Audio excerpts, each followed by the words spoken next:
ગુજરાતની જીવાદોરી સમાન નર્મદા ડેમની સપાટીમાં વધારો થયો છે। છેલ્લા 24 કલાકમાં જળ સપાટી 12 સેન્ટીમીટર સુધી વધી ગઈ છે। મધ્યપ્રદેશ અને મહારાષ્ટ્રમાં ભારે વરસાદથી પાણીની આવકમાં વધારો થયો છે।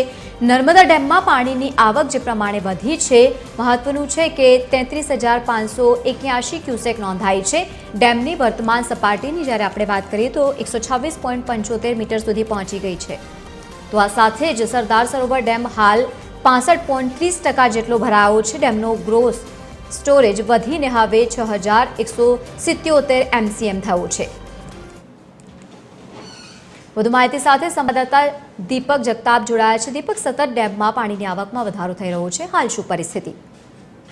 જી લવલીન, અત્યારે સમગ્ર ગુજરાતની નજર નર્મદા ડેમ ઉપર છે, કારણ કે નર્મદા ડેમ એ ગુજરાતની જીવાદોરી છે અને એક તરફ મધ્યપ્રદેશના જે ડેમો છે એમાં પણ વરસાદ પડી રહ્યો છે, ત્યાંથી પાણીની આવક નર્મદા ડેમમાં થઈ રહી છે।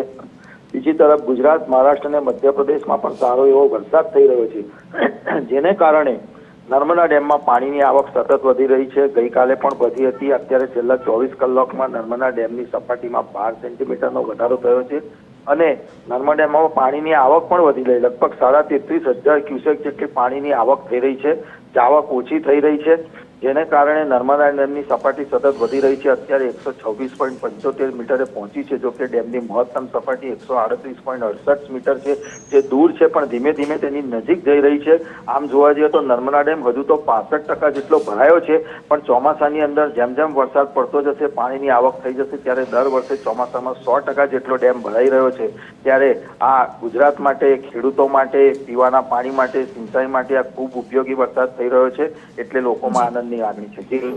બિલકુલ, આભાર સમગ્ર માહિતી સાથે જોડાવા બદલ। તો ગુજરાતની જીવાદોરી સમાન નર્મદા ડેમની સપાટીમાં વધારો થઈ રહ્યો છે।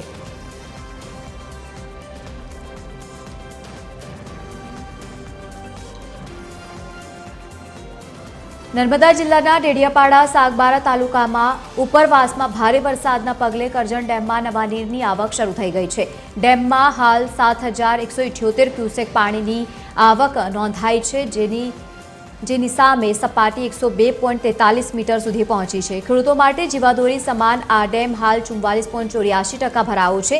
સિંચાઈ માટે વધુ પાણી સંગ્રહ કરવાના પ્રયાસો પણ હાથ ધરવામાં આવ્યા છે, જ્યારે ડેમમાંથી 214.5 ક્યુસેક પાણીનો ડિસ્ચાર્જ થયો છે।